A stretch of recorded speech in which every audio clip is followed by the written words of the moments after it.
It's really quite something when you think about it. Right now, 2024, India actually has the second largest online shopper base globally. It's huge. Just let that sink in. It tells you so much about how fast things are moving, doesn't it? The sheer scale. Hmm.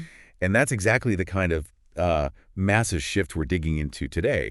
Our goal isn't really to just throw numbers at you, but to, properly understand what's driving this incredible change in how India shops online. Absolutely. And to help us do that, we're focusing on a really solid piece of research. It's a How India Shops Online 2025 report. Bain Company put it together with Flipkart. Right. And this isn't just like scratching the surface. They've pulled in insights from big online surveys, loads of in-depth chats with industry experts, and, real on-the-ground interviews, too. So it gives a really rich picture. So for everyone listening, think of this as your shortcut, maybe, your guide to the key trends really shaping online shopping in India right now.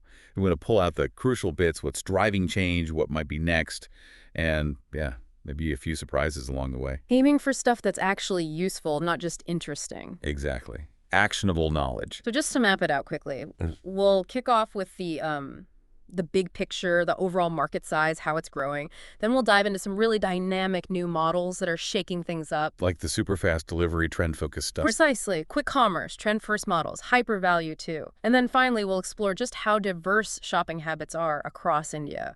Different age groups, different regions. It's fascinating. Okay, sounds like a plan. Let's start unpacking that big picture then. India's total retail market, massive. Third largest globally this year. Yeah, it's a giant. And the online slice of that. Yeah. Around $60 billion in gross merchandise value, or GMV, for 2024. Right, and GMV, just quickly, is basically the total value of everything sold online before you take out costs like discounts or returns. So $60 billion is a pretty hefty number. It is. But what's interesting, and you touch on this, is the growth rate. It's still growing, but it's slowed down a bit, hasn't it? It has, yeah, down to around 10–12% this year, which sounds good, but historically we were seeing growth rates well over 20%. Oh, quite a drop. This moderation seems tied to the wider economy, things like inflation, real wages kind of stagnating a bit. Makes sense. People have less disposable income. Exactly. The report actually points out pre-COVID, private consumption was growing around 11% annually. Post-COVID, it's been closer to 8%. So that gives you a sense of the broader economic pressure. But okay, it's not all slowdown, is it? The report suggests things might pick up again. That's the really interesting part, yeah. There's an expectation that government actions, both fiscal and monetary policy, will help fuel a rebound, especially looking towards the festive season in 2025. Ah, the festive season boost. Always a big driver. And the long-term outlook, still very bullish. They're projecting over 18% annual growth moving forward. 18% annually. That would take the market to what? Potentially between $170 and $190 billion in GMV by 2030. Right. Which means, get this, nearly 1 out of every $10 spent in retail in India could be happening online by then. 1 in 10. That's a fundamental shift. It really is. And there's this connection to a kind of economic marker. This growth spurt seems linked to India's per capita GDP getting past that $3,500 to $4,000 level. Why is that range significant? Well, historically, globally, that's often seen as a tipping point. People start having more money for non-essential discretionary spending. Right. And crucially for this, more online spending. I see. And the report backs this up within India, too. It shows that states already above that GDP level, they have 1.2 times higher e-retail penetration. So as more parts of India cross that threshold. The potential for online shopping just keeps growing. It's not just more people online, it's people with more capacity to spend online. Right. So it's more spending power coming online. And what are people actually buying? What categories are going to drive this big growth? Sounds like everyday stuff. Exactly that. The high-frequency categories. Think groceries, lifestyle products, clothes, shoes, general merchandise, stuff people buy regularly. Okay. By 2030, the projection is that these categories will make up 2 out of every $3 spent online. 2/3. Yeah. And the online penetration for these categories, basically the share of sales happening online, is expected to jump 2 to 4 times. So ordering your weekly groceries online might become even more commonplace. And it's not just what people are buying, but who and where, right? You mentioned it's expanding beyond the big cities. This is a really critical point. Since 2020, 60% of all new online shoppers are coming from Tier 3 cities or even smaller towns. 60%. That's huge. What does that tell us? It tells us e-retail is really democratizing access. People in smaller towns who maybe didn't have access to a wide variety of goods before, now they do online. Leveling the playing field a bit. For sure. Look at the Northeast region. It already shows 1.2 times higher e-retail shopper penetration than the rest of India, likely because online offers access they didn't have before. Interesting. And it's not just the shoppers. The sellers are becoming more diverse, too. 60% of new sellers since 2021 are based in Tier 2 or smaller cities. So the whole ecosystem is shifting outwards from the metros. Fascinating. Okay, let's talk about those disruptive models the report highlights. They sound like they're really changing the game. First up, quick commerce or Q-commerce. Ah, yes, the need-it-now economy. Exactly. Delivery in under 30 minutes. That's faster than I can decide what takeaway to order sometimes. It is incredibly fast, and it's carved out a huge space. In 2024, over two-thirds of all online grocery orders went through Q-commerce. Two-thirds. And it accounts for about a tenth of all online spending. What's really notable and kind of specific to India is that these players seem to have figured out how to scale profitably. Which has been a struggle elsewhere, right? Yeah, a massive challenge globally, yeah. But India's got this unique combination of high population density makes local delivery hubs efficient and relatively lower rents for these dark stores they operate from. So those local factors gave Q-commerce a real advantage here. And it's not just groceries anymore. No, it's branching out fast. Grocery was the start, but now maybe 15–20% of their sales are non-grocery.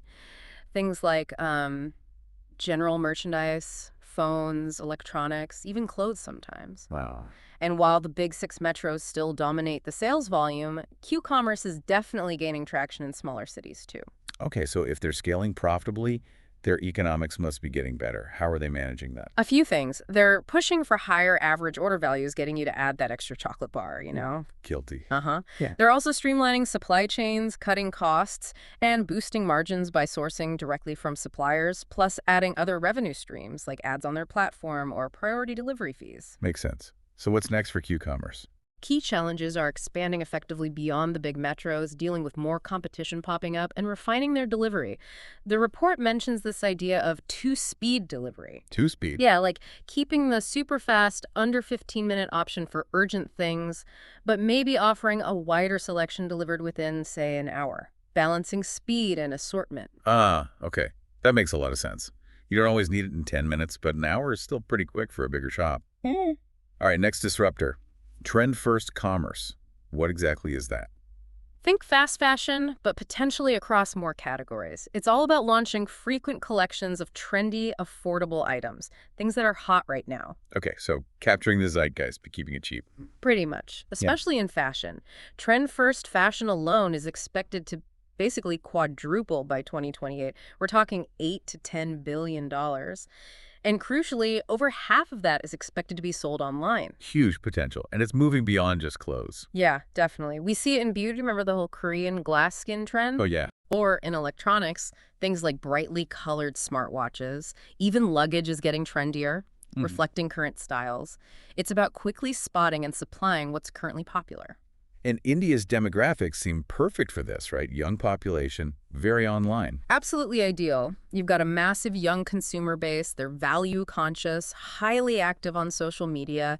It's fertile ground, especially with India's own growing network of influencers and agile suppliers. So what's the playbook? How do these companies operate? It mirrors the global model, really. Heavy social media use, targeting Gen Z, launching loads of new hyper-trendy, low-price items almost daily, using algorithms to spot the next big thing. Like trend forecasting on steroids? Kinda, yeah. Then they test styles quickly, scale up what works, and create a really engaging, almost gamified user experience. And who are the main players we're seeing in India doing this? It's a mix. You've got established offline guys like Zudio, H&M, Zara, who've adapted well. Right. Then online, you have players like Flipkart Spoil, Mantra Flood, maybe Shein when it was active, and newer brands like Urbanic, Snitch, Numi really making waves. Interesting mix of old and new guards adapting. Okay, the third disruptor, hyper-value commerce. Sounds intense. What's the focus here?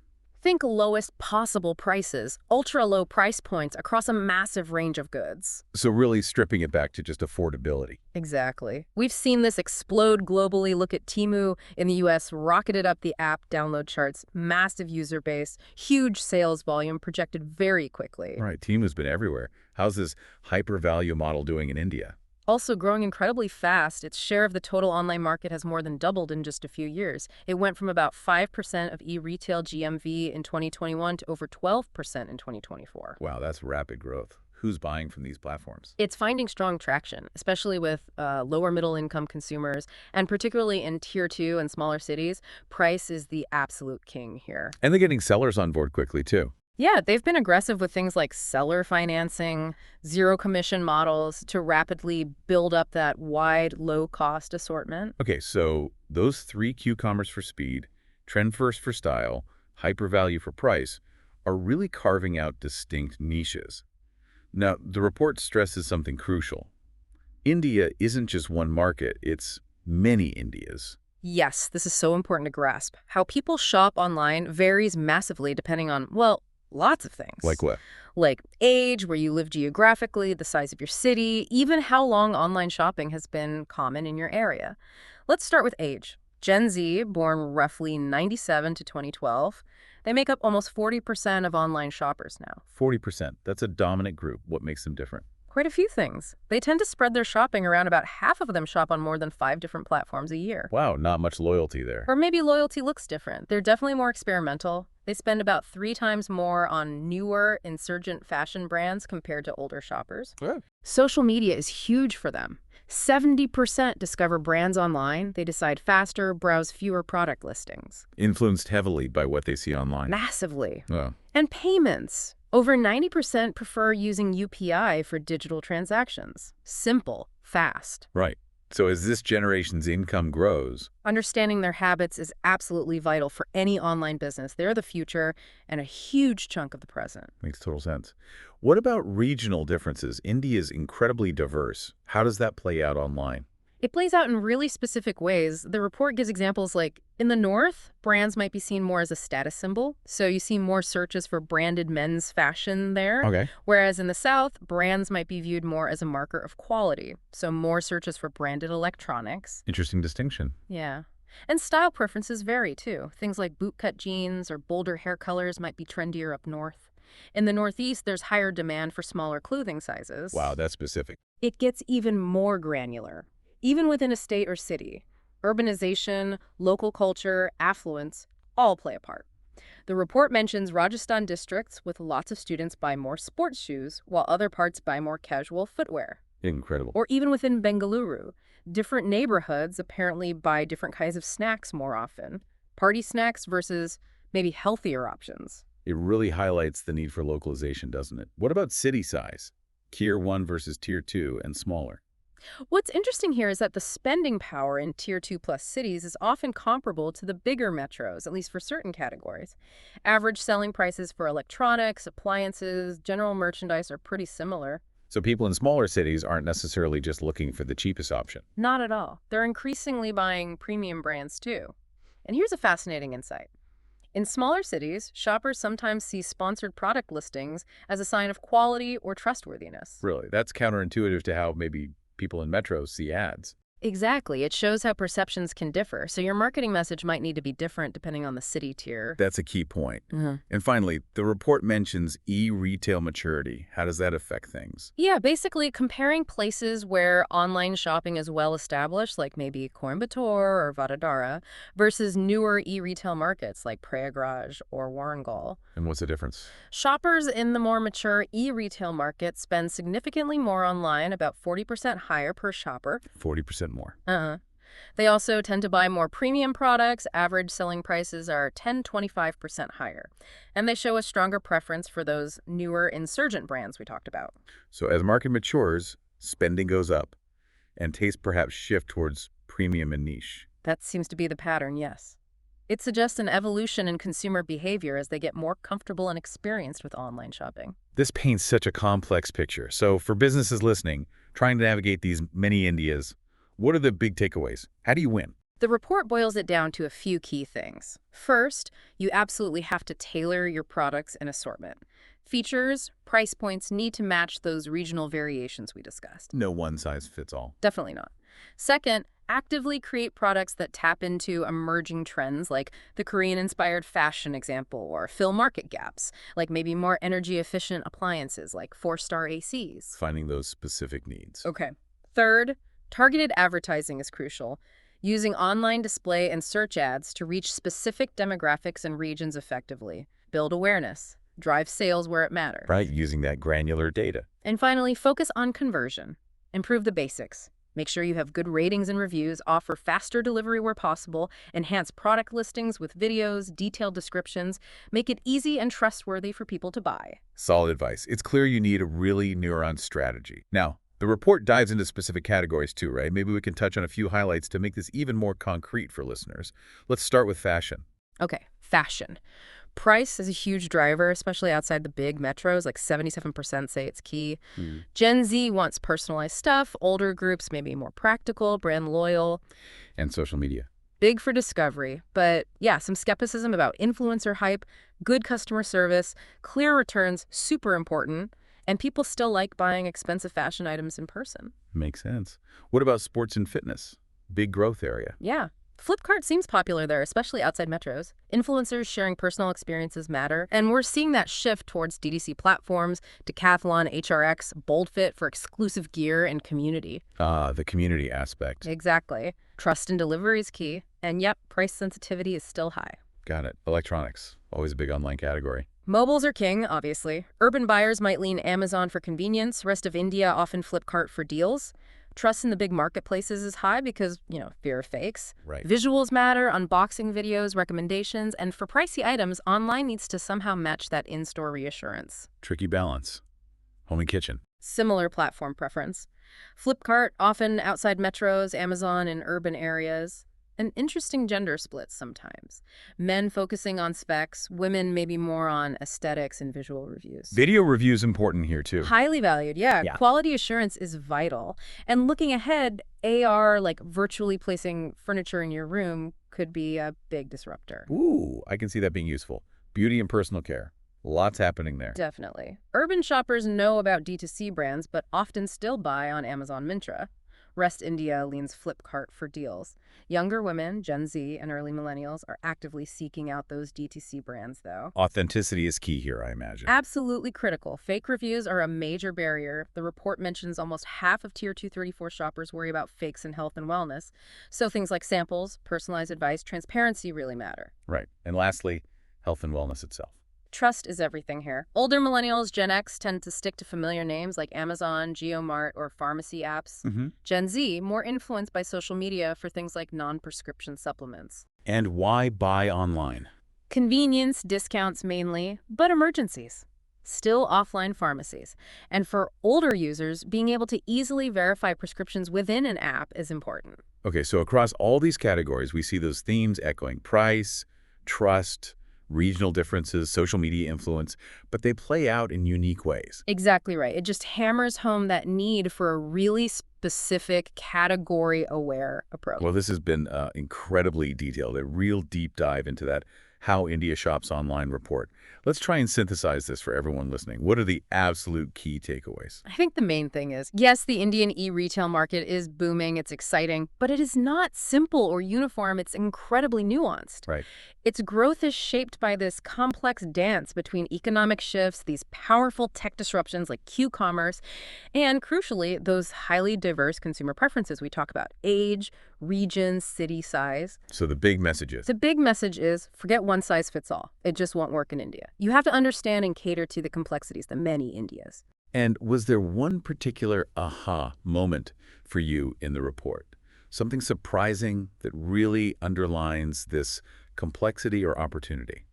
For me, I think it's the Q-commerce story. The fact that it's scaling profitably in India when it's struggled so much elsewhere. Yeah, that stood out. It really highlights how India's specific context, that population density, the cost structures, can create unique success stories. It shows the market's dynamism, its ability to adapt global models in its own way. It tells listeners, Expect the unexpected here sometimes. That's a great point. A real testament to Indian innovation and adaptation.